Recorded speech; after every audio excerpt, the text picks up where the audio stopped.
नमस्कार दोस्तों, मेरा नाम है दीपक और आज मैं आपसे बात करूंगा सर्कमसिजन के बारे में। यहाँ पे इसके कॉन्ट्राइंडिकेशंस और इसके इफ़ेक्ट्स और इसके साथ साथ यहाँ पे एडवर्स इफ़ेक्ट के बारे में भी हम बात करेंगे।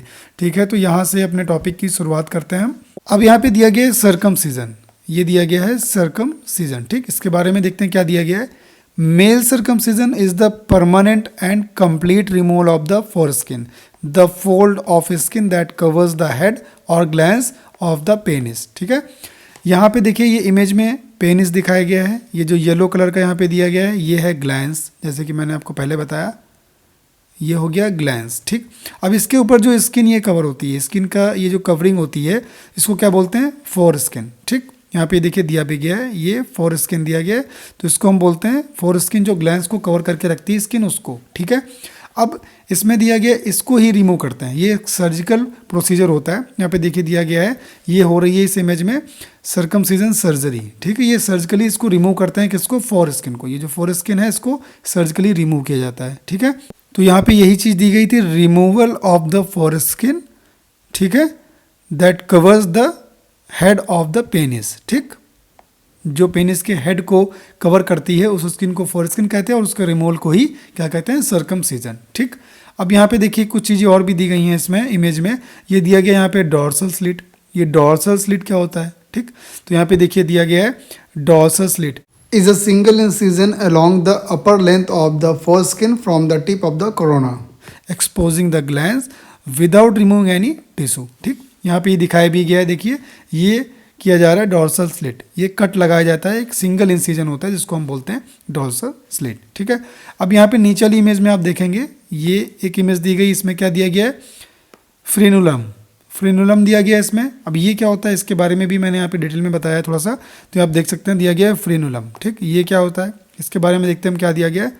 Frenulum is a thin elastic strip of tissue on the underside of the glans and the neck of the human penis. ठीक है, ये underside of the glans होती है, ये जो फ्रेनुलम होती है ये एक इलास्टिक स्ट्रिप जैसे होती है, इलास्टिक स्ट्रिप ऑफ टिश्यू। ठीक है, तो यहाँ पे ये होती है नीचे की साइड में। ठीक है, underside of the glans, ये जो ग्लैंस है येलो कलर का, ये जो ग्लैंस दिया गया है, ये जो ग्लैंस है इसके निचले तरफ होती है। ठीक है, नीचे की तरफ होती है, underside of the glans. ठीक है, अब ये आपने सिंपल तरीके से इसमें समझ लिया कि सर्कमसिजन क्या होता है। ठीक, अब इसके बारे में आगे देखेंगे क्या दिया गया इसमें, कॉन्ट्राइंडिकेशंस दिए गए इसके। ठीक है, तो अभी यहाँ पे हम क्या बात करेंगे, कॉन्ट्राइंडिकेशंस के बारे में, क्या क्या सर्कमसिजन के कॉन्ट्राइंडिकेशंस है, किसमें किसमें ये नहीं किया जाना चाहिए।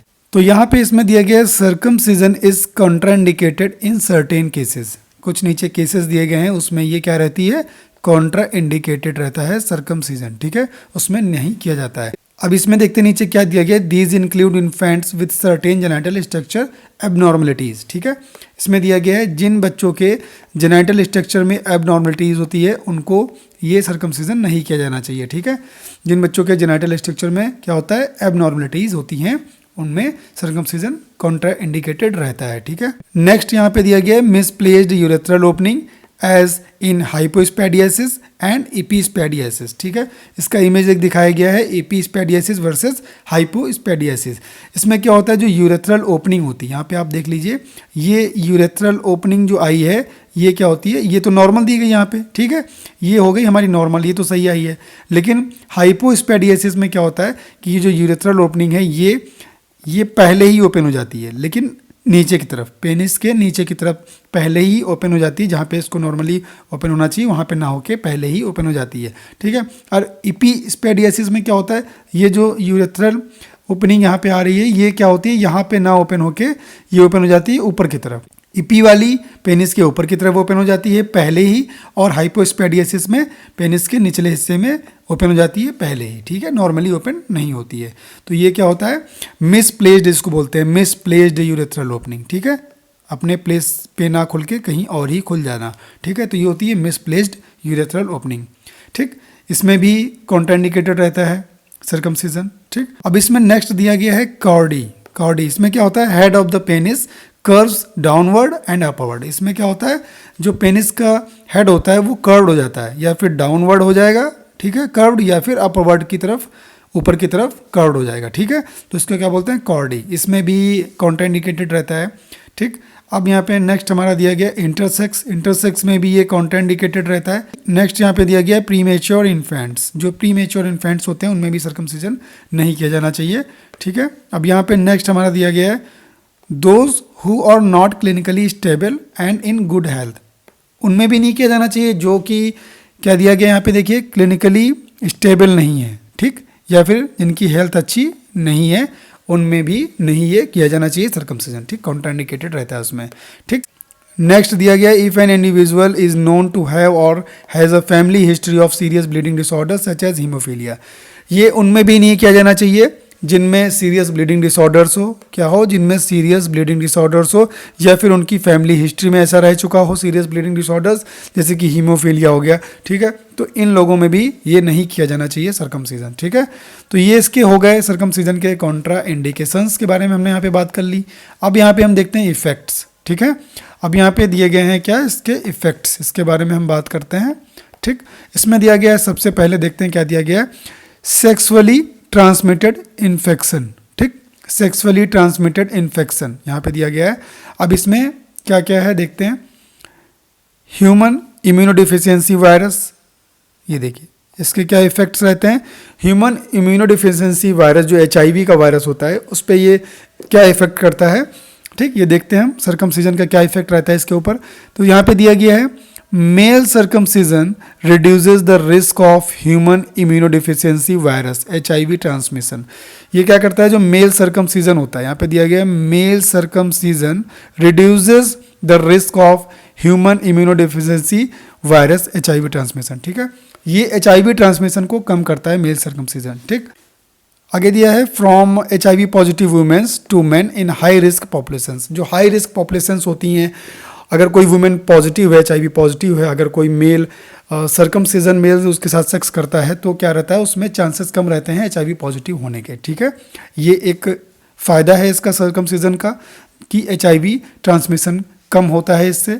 अब यहाँ पे नेक्स्ट दिया गया है circumcision reduces the risk that a man will acquire HIV and other sexually transmitted infections, जिसको हम STIs बोलते हैं, from an infected female partner through vaginal sex. अब इसमें क्या दिया गया है, सर्कमसिजन रिड्यूसेस। सर्कमसिजन क्या रिड्यूस करता है, अगर कोई फीमेल है जो इन्फेक्टेड है सेक्सुअली ट्रांसमिटेड इन्फेक्शन से या HIV से, और उसके साथ कोई मेल पर्सन सेक्स करेगा जो सर्कमसिजन जिसका हो चुका है उस मेल का, ठीक है, तो उसको रिस्क कम रहता है HIV होने का या अदर सेक्सुअली ट्रांसमिटेड इन्फेक्शन होने का, ठीक है। तो ये एक फ़ायदा है सर्कमसिजन का। अब यहाँ पे हम नेक्स्ट देखेंगे क्या दिया गया हमारा, ह्यूमन पैपिलोमा वायरस, ठीक है, ये दिया गया है ह्यूमन पैपिलोमा वायरस। अभी इसमें क्या होता है ये देखते हैं हम। अब यहाँ पे इसमें दिया गया ह्यूमन पैपिलोमा वायरस, जिसको हम HPV बोलते हैं, is most commonly transmitted sexually transmitted infection. ये most commonly sexually transmitted infection होता है HPV का, ठीक है, ह्यूमन पैपिलोमा वायरस का, affecting both men and women, दोनों का इफेक्ट करता है ये, मेन एंड वुमेन को भी। While most infections are asymptomatic, ज़्यादातर इन्फेक्शंस जो होते हैं वो एसिम्टोमेटिक होते हैं, and are cleared by the immune system, and जो इम्यून सिस्टम बॉडी का होता है हमारा वो अपने आप ही उनको क्लियर कर देता है, ठीक है। Some types of the virus cause genital warts, कुछ टाइप्स के ही वायरस होते हैं जो जेनाइटल वार्ड्स को कॉज करते हैं, and other types if untreated, और जो अदर टाइप्स होते हैं अगर उनको ट्रीट नहीं किया गया, cause various forms of cancer, वो क्या कर सकते हैं, कॉज कर सकते हैं वेरियस फॉर्म्स ऑफ कैंसर को, including cervical cancer and penile cancer, ठीक है। Genital warts and cervical cancers are two most common problems resulting from HPV, ठीक है। तो ये इफेक्ट है किसका, ये भी रहता है कि जिनमें सर्कमसिजन हो चुका है उसमें ये वायरस कम आने के चांसेस रहते हैं, ठीक है, ह्यूमन पैपिलोमा वायरस। एंड यहाँ पर नेक्स्ट हमारा दिया गया है फिमोसिस। फिमोसिस क्या होता है इसके बारे में देखते हैं। Phimosis is a condition in which the foreskin of the penis can not stretch. ये एक ऐसी कंडीशन होती है जिसमें जो पेनिस की फोरस्किन होती है, जो ऊपर की स्किन होती है, जिसके बारे में मैंने अभी पहले बात करी थी, वो स्ट्रेच नहीं हो पाती, पीछे की तरफ स्ट्रेच नहीं हो पाती है, ठीक है। इसमें क्या दिया गया, can not stretch to allow it to be pulled back, ठीक है, पास द ग्लैंस, ग्लैंस से पीछे की तरफ स्ट्रेच नहीं कर सकते, उसको पुल बैक नहीं कर सकते, तो ये होता है फिमोसिस, ठीक।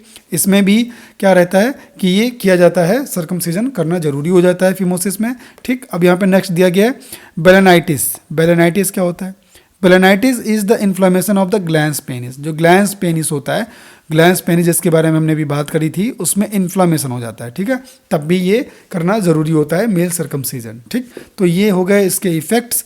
अब यहाँ पे हम देखते हैं क्या क्या दिया गया है। अब यहाँ पे नेक्स्ट दिया गया है इफेक्ट यूरिनरी ट्रैक्ट इन्फेक्शन। इसमें क्या क्या होता है, UTI affects part of the urinary system. जो यूरिनरी सिस्टम के पार्ट्स होते हैं उनको यूटीआई इफेक्ट करता है। क्या क्या पार्ट्स होते हैं, including the urethra, bladder and kidneys, ठीक है, इनको क्या करता है, यूटीआई इफेक्ट करता है, ठीक। अब यहाँ पे दिया गया there is about 1% risk of UTIs in boys under 2 years of age. जो 2 साल तक के बच्चे हैं उनमें क्या रहता है कि सिर्फ 1% का ही रिस्क रहता है यूटीआई होने का, ठीक है। आगे दिया गया है and the majority of incidents occur in the first year of life. There is good but not ideal evidence that circumcision of babies reduces the incidence of UTIs in boys under 2 years of age, ठीक है। अब यहाँ पे दिया गया है जिन बच्चों का 2 साल तक की एज के बच्चों का सर्कमसिजन हो चुका है तो उनका ठीक है, गुड यहाँ पे एक एविडेंस देखा जा सकता है, लेकिन आइडियल एविडेंस नहीं है कि कहा जा सके कि ये बेबीज़ में रिड्यूस कर देता है यूटीआईज को 2 साल तक की एज के बच्चों में। अब यहाँ पे नेक्स्ट आता है कैंसर। इसका नेक्स्ट इफेक्ट है कैंसर। इस पे क्या काम करता है ये, तो यहाँ पे दिया गया है not being circumcised is the primary risk factor for penile cancer. इसमें दिया है नॉट बीइंग सर्कमसाइज्ड, जिनका सर्कमसिजन नहीं हुआ है, ठीक है, तो उसमें क्या होता है, प्राइमरी रिस्क फैक्टर पे वो होते हैं पेनाइल कैंसर होने के। प्राइमरी रिस्क फैक्टर होता है उनको पेनाइल कैंसर होने का, अगर जो सर्कमसाइज्ड नहीं है, ठीक है। अब यहाँ पे आगे क्या दिया गया है, pre adolescent circumcision has a strong protective effect against penile cancer in later life. जिनका प्री एडोलसेंट में ही सर्कमसिजन हो जाता है, ठीक है, उसको क्या मिलता है, आगे लेटर लाइफ में इफेक्ट मिलता है, प्रोटेक्टिव इफेक्ट मिलता है अगेंस्ट किससे, पेनाइल कैंसर से, ठीक है। जिनका प्री एडोलसेंट में ही सर्कमसिजन कर दिया जाता है उनको लेटर लाइफ में आगे चल के मतलब उसका क्या इफेक्ट मिलता है, प्रोटेक्टिव इफेक्ट मिलता है अगेंस्ट पेनाइल कैंसर से, ठीक है। तो ये भी एक अच्छा है, सर्कमसिजन अगर करा दिया गया है तो इससे भी बचे रह सकते हैं, ये रिस्क कम हो जाता है पेनाइल कैंसर का। अब यहाँ पे दिया गया है सेक्सुअल इफेक्ट्स। सेक्सुअल इफेक्ट्स में सर्कमसिजन का क्या फ़र्क पड़ता है, देखते हैं। The accumulated data show circumcision does not have any adverse psychological effect. जो सर्कमसिजन होता है उससे कोई एडवर्स साइकोलॉजिकल इफेक्ट नहीं पड़ता है ऑन सेक्सुअल प्लेजर पे, फंक्शंस, डिज़ायर और फर्टिलिटी पे कोई भी साइकोलॉजिकल इफेक्ट इसका नहीं पड़ता है, ठीक है। There is some evidence that circumcision has no effect on pain with intercourse, premature ejaculations. यहाँ पे कुछ ऐसे एविडेंस हैं भी जिससे ये प्रूव हो गया है कि सर्कमसिजन कराने से कोई भी पेन नहीं होता है इंटरकोर्स के दौरान, कोई भी प्रीमेचर इजैकुलेशन नहीं होता है इससे, ठीक है। नेक्स्ट दिया गया time until ejaculation, erectile dysfunction और डिफिकल्टीज विद ऑर्गेज्म, ठीक है। इसमें कोई भी प्रॉब्लम्स नहीं होती हैं सर्कमसिजन कराने से, ठीक है। तो सेक्सुअल इफेक्ट कोई भी हार्म नहीं होते हैं, कोई भी बुरा इफेक्ट उसके ऊपर नहीं पड़ता है, जो जैसे रहता है वैसे रहता है, इससे कोई फर्क नहीं पड़ता है सर्कमसिजन कराने से सेक्सुअल इफेक्ट पे, ठीक है। अब यहाँ पे हमने बात कर ली यूरिनरी ट्रैक्ट इन्फेक्शन की, कैंसर की एंड सेक्सुअल इफेक्ट की। अब यहाँ पे दिया गया एडवर्स इफेक्ट। सर्कमसिजन का एडवर्स इफेक्ट में क्या दिया गया देखते हैं। इसमें दिया गया है neonatal circumcision is generally a safe. जो नियोनेटल सर्कमसिजन होता है जनरली वो सेफ होता है, ठीक है। यहाँ पे दिया गया generally safe, low risk procedure when done by N experienced practitioner. ये लो रिस्क प्रोसीजर होता है, ठीक है, जब ये एक्सपीरियंस्ड प्रैक्टिशनर के द्वारा किया जाता है, ठीक। अब यहाँ पे दिया गया next, the most common acute complications are bleeding, infection and the removal of either too much और टू लिटिल फॉर स्किन, ठीक है। ये कॉम्प्लिकेशंस इसके होते हैं। इसमें और आगे क्या दिया गया है, these complications occur in approximately 0.13% of procedures. ये कॉम्प्लिकेशन जो होते हैं, bleeding, infection and removal of to much और टू लिटिल फॉर स्किन, ये क्या होते हैं, जो प्रोसीजर्स ये किए जाते हैं उसमें सिर्फ 0.13% ही इसके चांसेस रहते हैं। आगे दिया गया है, with bleeding being the most common acute complications in the United States, minor complications are reported to occur in 3% of procedures. Severe complications are rare. Severe complications इसके नहीं होते हैं ज़्यादा, ठीक है। तो दोस्तों हमने यहाँ पे सर्कमसिजन का एडवर्स इफेक्ट और सेक्सुअल इफेक्ट्स, कैंसर्स और यूरिनरी ट्रैक्ट इन्फेक्शन के बारे में पढ़ा, और कई सारे इफेक्ट्स भी इसके हमने यहाँ पे पढ़े, और इसके कंट्राइंडिकेशंस के बारे में भी यहाँ पे देखा हमने। तो अगर आपको ये सर्कमसिजन की वीडियो अच्छी लगी है तो लाइक करिए, शेयर करिए और सब्सक्राइब कर लीजिए मेरे यूट्यूब चैनल को, क्योंकि ऐसे इन्फॉर्मेटिव वीडियोज़ लेकर मैं आता रहता हूँ।